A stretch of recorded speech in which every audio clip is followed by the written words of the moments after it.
ಲೋಕದಲ್ಲೆಲ್ಲ ಎಲ್ಲ ಜನಾಂಗಗಳಿಗೆ ಸಾಕ್ಷಿಯಾಗಿ ಸಾರಲಾಗುವುದು. ಆಗ ಅಂತ್ಯವು ಬರುವುದು. ಯೋಹಾನ 15ನೇ ಅಧ್ಯಾಯ 14ನೇ ವಚನ. ನಾನು ಕೊಟ್ಟಿರುವ ಆಜ್ಞೆಯನ್ನು ಯಾವನು ಕೈಕೊಂಡು ನಡೆಯುವನೋ ಅವನೇ ನನ್ನ ಸ್ನೇಹಿತನು.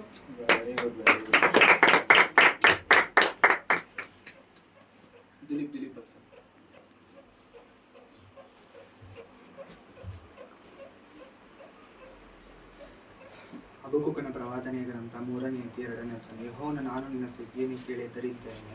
ಯೆಹೋವನು, ಯುಗದ ಮಧ್ಯದಲ್ಲಿ ನಿನ್ನ ರಕ್ಷಣಾ ಕಾರ್ಯವನ್ನು ಪುನಃ ಮಾಡು. ಯುಗದ ಮಧ್ಯದಲ್ಲಿ ಅದನ್ನು ಪ್ರಸಿದ್ಧಪಡಿಸು. ನೀನು ರೋಷಗೊಂಡಿದ್ದರೂ ಕರುಣೆಯನ್ನು ಚಿತ್ತಕ್ಕೆ ತಂದು.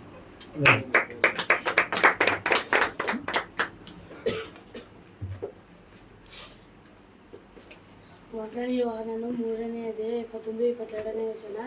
ನಮ್ಮ ಹೃದಯವು ನಮ್ಮನ್ನು ದೋಷಗಳನ್ನು ನಿರ್ಣಯಿಸಿದರೆ ನಮಗೆ ದೇವರ ವಿಷಯದಲ್ಲಿ ಧೈರ್ಯ ಉಂಟು.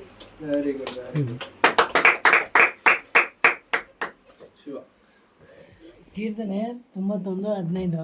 ಅವನು ನನ್ನ ಕರೆಯುವನು, ನಾನು ಅವನಿಗೆ ಉತ್ತರ ಕೊಡುವೆನು.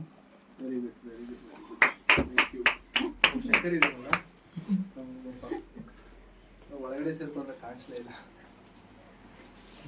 ಕುಲಸಿದವರಿಗೆ ಬರೆದ ಪತ್ರಿಕೆ ಕುಲಸಿದವರಿಗೆ 4ನೇ ಅಧ್ಯಾಯ 1ನೇ ವಚನ. ಯಜಮಾನರೇ, ಪರಲೋಕದಲ್ಲಿ ನಿಮಗೂ ಯಜಮಾನನಿದ್ದಾನೆಂದು ತಿಳಿದುಕೊಳ್ಳಿರಿ.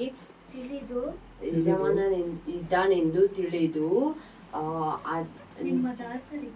ನಿಮ್ಮ ದಾಸರಿಗೆ ನ್ಯಾಯವಾದದ್ದನ್ನು ಸರಿಯಾದದ್ದನ್ನು ಮಾಡಿರಿ.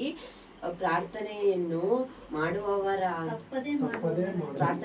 ತಪ್ಪದೆ ಮಾಡುವವರಾಗಿ ಅದರಲ್ಲಿ ಎಚ್ಚರವಾಗಿದ್ದು ದೇವರಿಗೆ ಕೃತಜ್ಞತಾ ಸ್ತುತಿ ಮಾಡಿರಿ.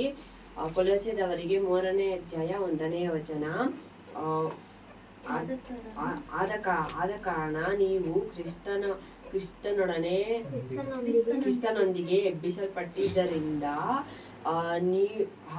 ನೀವು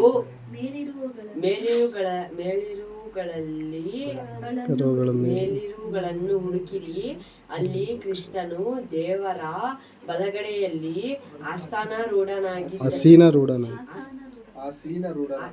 ಆಸೀನರೂಢನಾಗಿದ್ದಾನೆ. ಮತ್ತಾಯನು ಬರೆದ ಸುವಾರ್ತೆ 24ನೇ ಅಧ್ಯಾಯ 23ನೇ ವಚನ. ಆಗ ಯಾರಾದರೂ ನಿಮಗೆ ಈಗ ಕ್ರಿಸ್ತನು ಇಲ್ಲಿದ್ದಾನೆ, ಅಗೋ ಅಲ್ಲಿದ್ದಾನೆ ಎಂದು ಹೇಳಿದರೆ ನಂಬಬೇಡಿರಿ. Very good.